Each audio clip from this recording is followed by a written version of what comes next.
pack my bags and then I'll go and catch the first train I see heading south.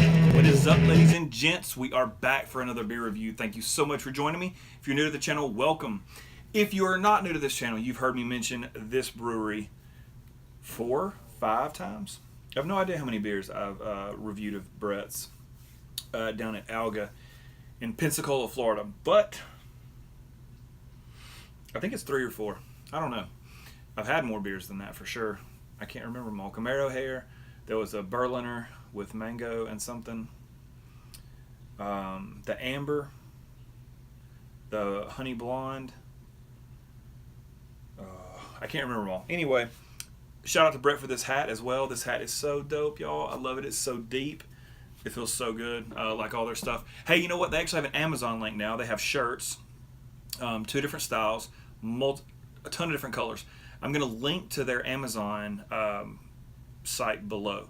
At least to my favorite shirt. I don't know. That's tough. And so I'll link to the one I like the best. And there's another one I'm sure that'll pop up with them as well. But listen, enough talking about that. Let's jump into a new beer from them. This is their Oyster Stout. You know, they are going to be at a festival at Pensacola Bay. Maybe, I cannot remember what festival it is. But Brett, if you watch this, comment below. You'll see him in the comments. What festival they're going to be at. They're looking forward to that as well. They'll have a ton of stuff, I think. I say a ton. I think they'll have 4 or 5 beers that they're pouring that day.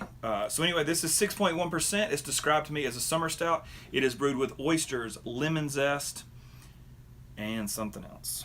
Dang. I'm bad at this for real. And he sent this beer to me a while back, so not too long ago, maybe a week ago, I guess. My wife got it in the mail for me. Anyway, enough talking. Into the glass we go. 6.1%, not expecting anything too big and heavy. He brewed this to be a refreshing summer stout with the lemon zest, the oysters. If you are an oyster eater like I am, I personally take my oyster tray, I take the lemons, I squeeze them all over. I am a Crystal's hot sauce, and that's generally it. Every now and then, if they will bring me horseradish instead of cocktail sauce, I will do hot sauce and horseradish. But suck them down with that lemon juice, baby. They're briny, salty. It's money.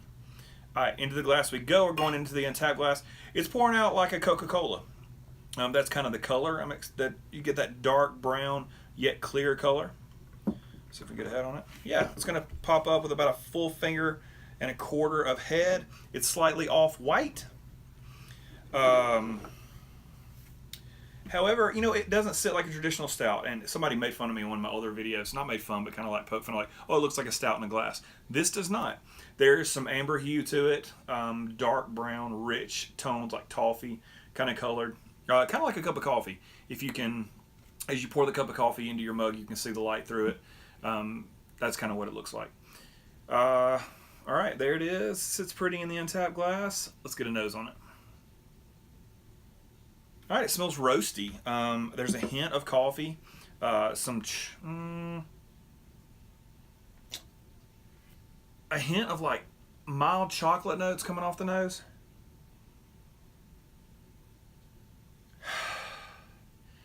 It's weird. It kind of smells just like a generalized stout, like not a full-on coffee stout, but you know that coffee vibe you kind of get from stouts. Doesn't smell too heavy. Doesn't smell too sweet. That's kind of it.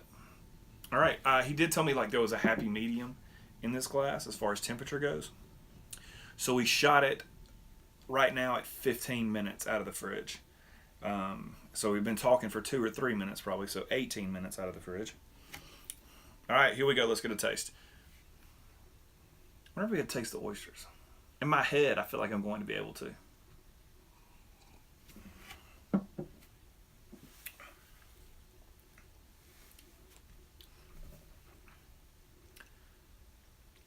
I mean, here's the deal about Brett. I've not met the other guy from ALGA, but Brett's not going to turn out a bad beer, right? He's not going to send me a beer.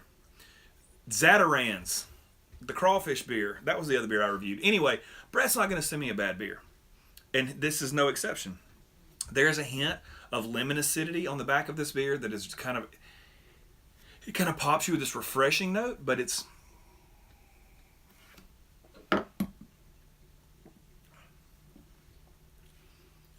Like, I don't know that I'm getting any oyster. There's a hint of brininess to this thing. Not any salt. Like, the front is that sweet, stout, malted note washing through to this mild, roasty bitterness. The bitterness kind of lingers on the side of your tongue, that roasted coffee, like almost charred malt kind of taste.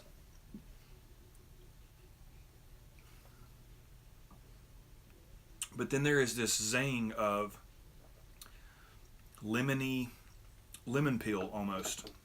Yeah, I'm going to go lemon peel.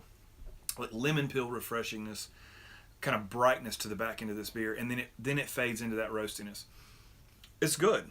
I really enjoy it. And he's kind of the mouthfeel of this beer is kind of like, he said thin. I don't think I would categorize this as thin. I mean, maybe for a stout it's thin, okay? But as far as the body of the beer, it's a medium minus. You don't feel like you're drinking water, so it doesn't come off-putting at all as far as the body of the beer goes. Another good one, dude. People would drink this. You get the novelty of calling it an oyster stout. It's intriguing. You're in the bay, the Gulf. Give me an oyster stout. It makes sense. People will drink it. It's good.